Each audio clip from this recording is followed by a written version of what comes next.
Grace নামের এই মেয়েটি ভালোবেসে অ্যালেক্সকে বিয়ে করে, কিন্তু বিয়ের প্রথম দিনই শ্বশুরবাড়ির লোকেরা তাকে একটি অদ্ভুত গেম খেলতে বলে। এই গেমের প্রাচীন নিয়ম হচ্ছে, যখন কোনো নতুন সদস্য তাদের পরিবারে যুক্ত হয় তখন তাকে এই গেমে অংশ নিতেই হবে।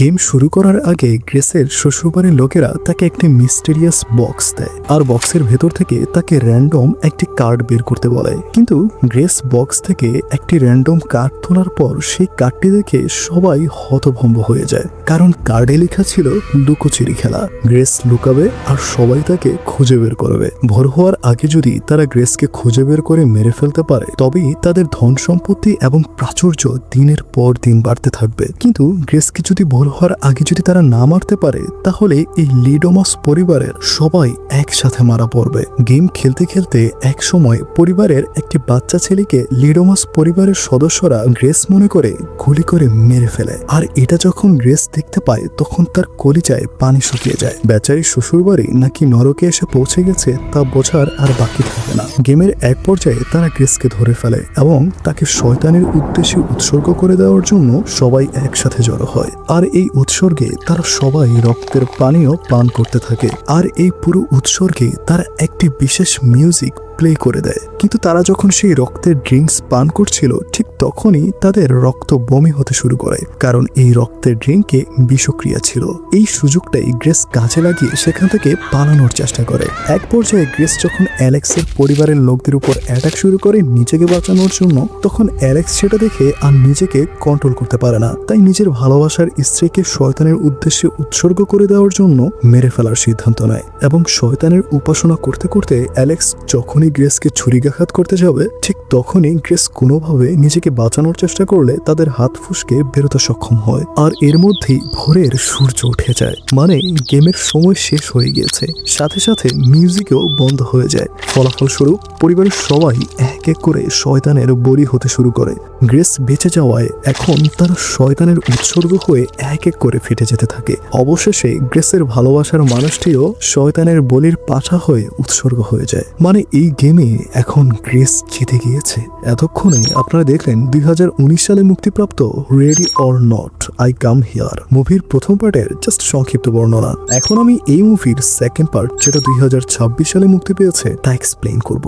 আমরা দেখি গ্রেসকে উদ্ধার করে হসপিটালে নিয়ে আসা হয়েছে। চোখ খুলতেই গ্রেস তার হাতে হাত করা দেখতে পেলে সেখানে থাকা একজন ডিটেকটিভ বলে, আপনাকে লিডোমাস পরিবারের সদস্যদের হত্যার অভিযোগে গ্রেফতার করা হয়েছে, কারণ দুর্ঘটনাস্থলে আপনার এই পোশাকটি সেখানে পাওয়া গিয়েছিল। ঠিক তখনই গ্রেসের ছোট বোন ফেইথ ছুটে আসে। দীর্ঘ 7 বছর পর বোনকে দেখে গ্রেস অবাক হয়ে গেলে ফেইথ বলে, জরুরি প্রয়োজনের তালিকায় আমার নামটি লেখা ছিল, তাই আসতে হলো। বলে রাখি, এই দুই বোনের মধ্যে সম্পর্ক তেমন একটা ভালো নয়। ফেইথ এই সবের কারণ জিজ্ঞেস করলে গ্রেস তাকে সেই বিয়ের দিন রাত থেকে ভোর অবধি যা যা ঘটেছে সবটা খুলে বলে। গ্রেসের মুখের এই সব ঘটনা শুনে ফেইথ হতবাক হয়ে যায়। এরপর আমাদেরকে ড্যানফোর্থ নামের এই লোককে দেখানো হয়। লিডোমাস পরিবারের সবাই মারা গিয়েছে শুনে ড্যানফোর্থ তার সমস্ত ছেলে মেয়েদের আমন্ত্রণ জানায় তার বাড়িতে, এবং সে গ্রেসের মুখ বাঁধা একটি ছবি সবাইকে পাঠিয়ে দেয়। সবাই তখন কুকুরের মতো পাগল হয়ে ছোটাছুটি করতে থাকে, কারণ যে আগে গ্রেসকে মারতে পারবে সেই হবে সকল প্রাচুর্য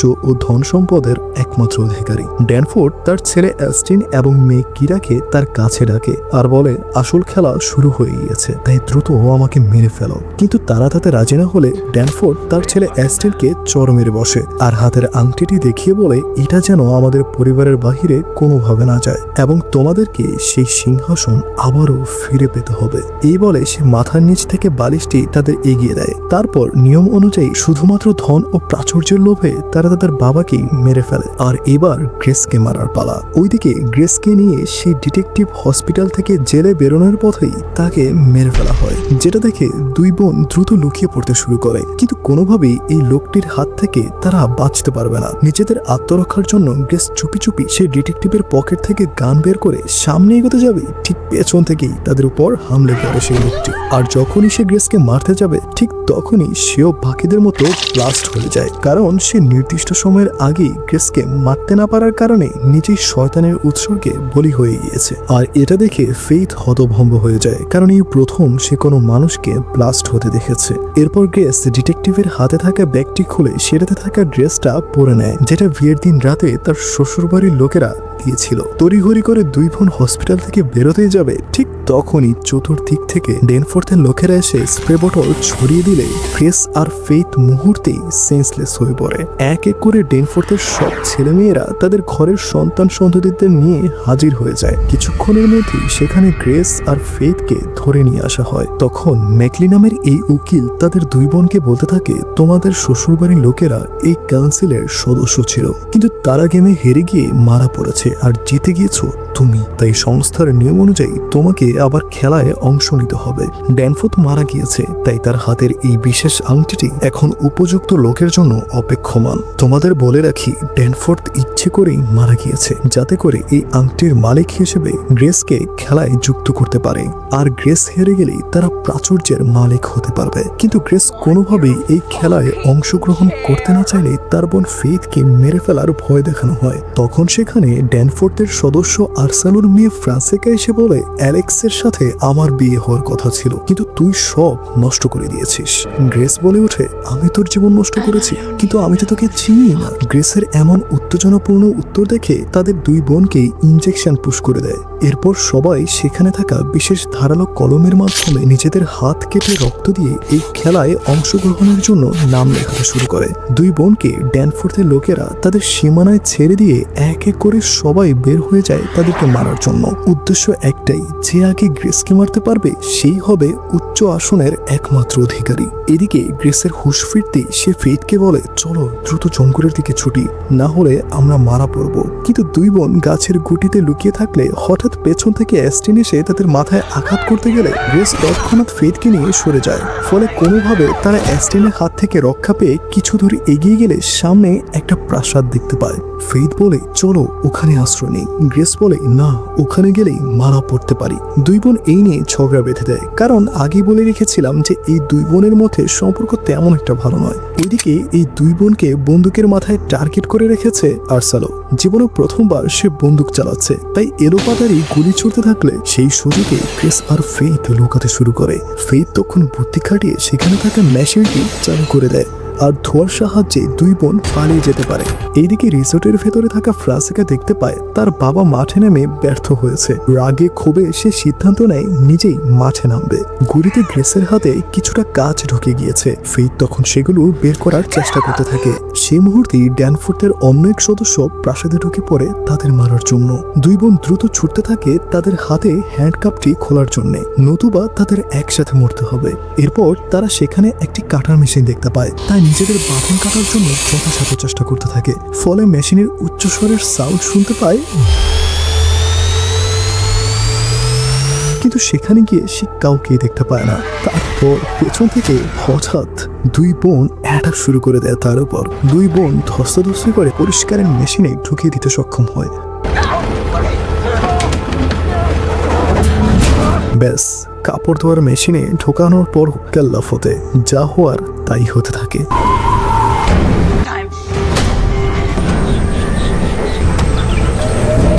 ফেইথ বলে, এটা কি করছিস? কিছুক্ষণ পর গ্রেস মেশিন বন্ধ করে দিলে ধপাস করে লোকটা তাদের সামনে পড়লে গ্রেস কিছুটা আতঙ্কিত হয়ে ওঠে। উদ্দেশ্য একটাই, এখন তাদের এখান থেকে বের হতে হবে, তাই একটি ফোনের খুব প্রয়োজন, যাতে করে তারা পুলিশকে কল করতে পারে। তাই আর্সালোর পকেট থেকে তারা ফোন বের করার চেষ্টা করতে থাকে, কিন্তু তার এই বিভৎস শরীর থেকে পচা গন্ধ বের হচ্ছিল। ফোন বের করে গ্রেস পুলিশকে কল করে সাহায্য চাইতে থাকে। এদিকে বিভৎসভাবে মারা যাওয়া সেই লোকের ছোট ভাই রাজনকে উকিল সাহেব বলতে থাকে, তোমার ভাই মারা গিয়েছে, তাই উত্তরাধিকারী হিসেবে তোমাকেই এখন ফিল্ডে নামতে হবে। এ কথা শুনে রাজন খুব ভয় পেয়ে যায়, কারণ সে মৃত্যুকে ভয় পায়। তাই নিজে ফিল্ডে না নেমে তার স্ত্রীকে পাঠানোর সিদ্ধান্ত নেয়। কিন্তু এর ফলে রাজন ভবিষ্যতের সমস্ত সম্পদের মালিক থেকে বঞ্চিত হয়ে তার স্ত্রী সমস্ত সম্পদের মালিক হবে। তা জানা সত্ত্বেও স্ত্রীকে পাঠানোর জন্য সে হাত কেটে রক্ত দিয়ে স্বাক্ষর করে নেয়। ওইদিকে গ্রেস যখন পুলিশকে কল করে সাহায্য চাইতে থাকে, তখন ফোনের ওপাশ থেকে কিরা উত্তর দিতে থাকে। এর মানে কিরা জানতো যে গ্রেস সাহায্যের জন্য পুলিশকে কল করবে, তাই আগে থেকেই সমস্ত ব্যবস্থা করে সে গ্রেসকে বোকা বানিয়ে রিসোর্টের মেইন গেটের সামনে আসার কথা বলে। মেইন গেটের সামনে আসতেই ড্যানফোর্থের আরো এক মহিলা সদস্য জেন গ্রেসের বুকে তলোয়ার ঠেকিয়ে বলে, শোনো, আমি তোমাকে মারতে আসিনি। যদি আমার সাথে চুক্তিতে রাজি হও তাহলে বেঁচে যাবে, আর তা হলো তুমি আমার ছেলেকে বিয়ে করবে। যদিও আমার ছেলে টাইটাস একটু বোকাশোকা, তবে সে ভালো মানুষ, ফলে আমার ছেলে প্রাচুর্যের মালিক হয়ে যাবে আর তুমিও বেঁচে যাবে। গ্রেস বলে, তুমি তো ভালো মানুষ নও, উচ্চ আসনের জন্য আমি তোমাদের দলে নাম লিখিয়ে দিনের পর দিন মানুষ মারতে পারবো না। তখন সেখানে জেজাস চলে আসে আর সে গ্রেসকে মারার জন্য বন্দুক তাক করলে জেন গ্রেসকে বলে, রাজি হয়ে যাও আমার চুক্তিতে, তাহলে বেঁচে যাবে, নতুবা এখনই মরবে। ফেইথ তখন জেনকে অ্যাটাক করলে গ্রেস সেই সুযোগে জেনের তলোয়ার জেজাসের দিকে তাক করতে সোজা তলোয়ার ঢুকে পড়ে জেজাস কেল্লাফতে। সাথে সাথে ভাই মারা যাওয়াতে বোন জেনও এখন ব্লাস্ট হয়ে যায়, মানে শয়তানের জন্য সে উৎসর্গ হয়ে গিয়েছে। এই দৃশ্য সিসিটিভিতে সবাই দেখতে পেয়ে হতভম্ব হয়ে গেল। জেনের ছেলে টাইটাসের কোনো হুঁশ নেই, সে খাওয়া নিয়ে এখনো ব্যস্ত সময় পার করে যাচ্ছে। উকিল বুঝতে পেরে দ্রুত লুকিয়ে পড়ে, কারণ কিছুক্ষণের মধ্যেই টাইটাসও শয়তানের উদ্দেশ্যে উৎসর্গ হবে। এদিকে ফেইথ বলে, তার প্রস্তাবে রাজি হলেই পারতে আমরা এই বিপদ থেকে মুক্তি পেয়ে যেতাম। গ্রেস বলে, বাকিটা জীবন মানুষ মেরে বাঁচতে চাই না। গান আর তলোয়ার নিয়ে দুই বোন বেরিয়ে পড়ে অ্যাস্টিন আর কিরাকে মারার জন্য। পেছন থেকে তাদের ধরে ফেলে আর বলে, গলা শুনেই বুঝে গিয়েছিলাম এটা তুই, মাথা মোটা কোথাকার, এবার বল এখান থেকে বেরোবো কিভাবে। অ্যাস্টিন বলতে না চাইলে গ্রেস কিরাকে বলে, মেরে ফেলবো কিন্তু তোর ভাইকে, বল কিভাবে বের হবো। কিরা বলে, মেরে ফেল না ওকে, সে মরে গেলে উচ্চ আসন পুরোটাই আমার। এইসব কথার মাঝখানে হঠাৎ গ্রেস আর ফেইথ অন্যমনস্ক হয়ে গেলে তারা দুই বোনকেই তাদের কবজা করে নেয়। ঠিক তখনই রাজনের স্ত্রী গাড়ি নিয়ে আসে গ্রেসকে পিষে দেওয়ার জন্য। এ কি, সে কিছু না করেই উত্তেজিত হয়ে সোজা ছুটতে থাকে। এক পর্যায়ে কিরা গ্রেসের বুকের এক পাশে ছুরি ঢুকিয়ে দেয় আর বলে, হাল ছেড়ে দাও, তুমি হেরে গিয়েছো। তখন ফেইথ এসে কিরার মাথায় আঘাত করতেই সেখান থেকে দুই বোন তড়িঘড়ি করে তাদের গাড়ি নিয়ে পালিয়ে যেতে থাকে। ওইদিকে ফ্রান্সিসকে এসে উকিলকে বলে, আমি প্রস্তুত মাঠে নামার জন্য। এদিকে দুই বোন গাড়ি নিয়ে রিসোর্টে চলে আসে। ফেইথ গ্রেসের বুকের ছুরিটা বের করতে গেলে গ্রেস বলে, না, আমাকেই বের করতে দাও। শরীরের সমস্ত জোর দিয়ে সেটা বের করার পর গ্রেস বলে, তুই তখন পালিয়ে যেতে পারতি, কেন পালালি না? ফেইথ বলে, আমি তোর মতো স্বার্থপর নই যে ছোট বোনকে তার সৎ মা বাবার কাছে ফেলে রেখে চলে গিয়েছিল। এসব নিয়ে দুই বোনের মাঝে আবারও কথা কাটাকাটি হতে থাকলে এক পর্যায়ে ফেইথ রাগ করে চলে যেতে থাকে। ফেইথের পেছন পেছন গ্রেসও ছুটতে থাকলে তখন সেখানে ফ্রান্সিসকে এসে হাজির আর বলে, এবার তোর পালা শেষ, মৃত্যুর জন্য রেডি হ। এই বলে সে মেশিন গান চালু দিতেই সেটা উল্টো দিকে শুট হয়। এই কি, এরপর মেশিন গান ফেলে দিয়ে সে গ্রেসের দিকে ছুটে আসলে গ্রেস তার দিকে স্প্রে ছুরি মারে এবং ফ্রান্সিসকাও স্প্রে বটল কেড়ে নিয়ে দুজন দুজনের চোখে মারতে থাকে। ফলে এক সময় কেউই চোখে দেখতে পায় না। ব্যাস, দুই কানার আন্দাজে ঢিল ছোড়াছুড়ি শুরু হয়ে যায়। ততক্ষণে ফেইথ বোনের চিৎকার শুনতে পেয়ে দ্রুত ছুটে যেতেই অ্যাস্টিনের হাতে ধরা পড়ে যায়। এদিকে তারা চোখে দেখতে না পেয়ে দুজন দুজনকে মারতে গেলে ভুলবশত মিউজিক প্লে করে দেয়। বাহ, অস্থির এক পরিবেশ সৃষ্টি হয়ে যায়। ওইদিকে অ্যাস্টিন ইচ্ছে মতো ফেইথকে মারতে থাকে আর তার বোন কোথায় আছে তা জানতে চায়। গ্রেস হন্যে হয়ে বোনকে খুঁজতে থাকলে হঠাৎ মাইক্রোফোনে ফেইথের আর্তনাদ শুনতে পায়। গ্রেস তখন পাশেই একটি বিপজ্জনক ফায়ার আর্মস দেখতে পায় আর সেটা থেকে গান লোড করে বেরোনোর সময় সিসিটিভিতে দেখতে পায় ফেইথকে কোনো একটি রুমে নিয়ে যাওয়া হচ্ছে। গ্রেস এক এক করে রিসোর্টের সব কটা রুমে গিয়ে সবাইকে জিজ্ঞেস করে, কিন্তু কেউ রুম নাম্বার বলে না। তখন ডেনফোর্থের আরেক পিচ্চি সদস্য গ্রেসকে মারার জন্য দুই হাতে গান লোড করে বৃষ্টির মতো বুলেট ছুটতে থাকে। এক পর্যায়ে গ্রেস তার বোনের সন্ধান পায়। ফেইথ বলে, আমি মরে গেলেও তুই নিজেকে বিক্রি করে দিস না এই শয়তানগুলোর হাতে। গ্রেসের তখন মনে পড়ে যায় জেনের বলা সেই চুক্তির কথা। বোনকে বাঁচাতে সে অ্যাস্টিনকে বলে, আমি তোমাকে বিয়ে করব, বিনিময়ে তুমি প্রাচুর্যের উচ্চ আসন দখল করতে পারবে। অ্যাস্টিন তখন তার প্রস্তাবে রাজি হয়ে গেলে তারা ফেইথকে ছেড়ে দেয়। এরপর চুক্তি অনুযায়ী গ্রেসকে বিয়ের জন্য রেডি করা হয়।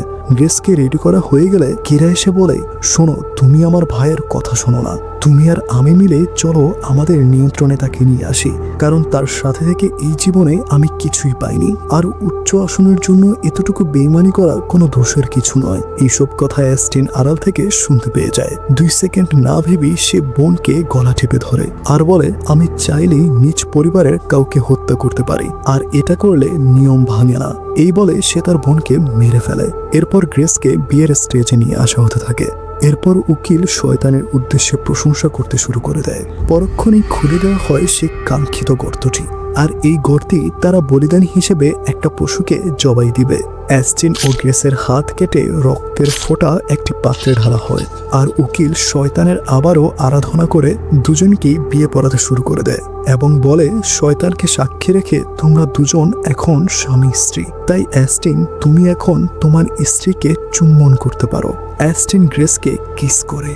উকিল তখন অ্যাস্টিনকে ডেনফোর্থের রিংটি পরিয়ে দিয়ে বলে অ্যাস্টিন এখন থেকে উচ্চ আসনের একমাত্র অধিকারী। এরপর তারা সবাই আবারও শয়তানের উপাসনায় ব্যস্ত হয়ে পড়ে। তাদের বিয়ের বলিদান হিসেবে একটি পশুকে জবাই করে এই গর্তে ফেলা হবে। ঠিক তখনই গ্রেস ধারালো সেই বিশেষ কলমটি দিয়ে অ্যাস্টিনের গলায় ঢুকিয়ে দেয়।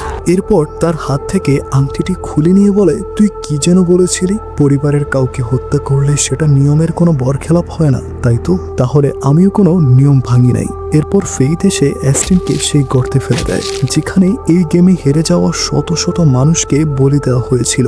সবাই এই দৃশ্য দেখে হতবাক হয়ে গেলে গ্রেস রিংটি তার হাতে পরে নেয় আর বলে, সবাই হাঁটু গেড়ে বসো, কারণ এখন আমি এই উচ্চ আসনের একমাত্র অধিকারী। সবাই নত হয়ে বসে পড়লে গ্রেস উকিলকে বলে, এর মানে কি? আমি যা চাই তাই করতে পারি? উকিল মাথা নেড়ে সম্মতি জানালে গ্রেস বলে ওঠে, তাহলে আমি আজ এই মুহূর্তে এই আসন ছেড়ে দিচ্ছি। এটা শুনে বাকিরা বলে, তাহলে এই ক্ষমতাবান আসনে কে বসবে? উকিল বলে, ভোর হওয়ার আগ পর্যন্ত যে এই আংটিটি পরতে পারবে সেই হবে মালিক। গ্রেস বলে, ভোর হতে আর কতক্ষণ বাকি? উকিল বলে, মাত্র 3 মিনিট। ব্যাস, এই সুযোগকে কাজে লাগিয়ে গ্রেস আংটিটা সে গর্তে ফেলে দেয়, আর এক এক করে সবাই সেই গর্তে নেমে পড়ে আংটিটি নেওয়ার জন্য। ফলে একে অপরকে মারতে থাকে ক্ষমতার প্রাচুর্যের আসনের লোভে। ভোর হওয়ার সময় শেষ হতেই পুরো গর্তের মানুষগুলো এক এক করে ব্লাস্ট হতে থাকে।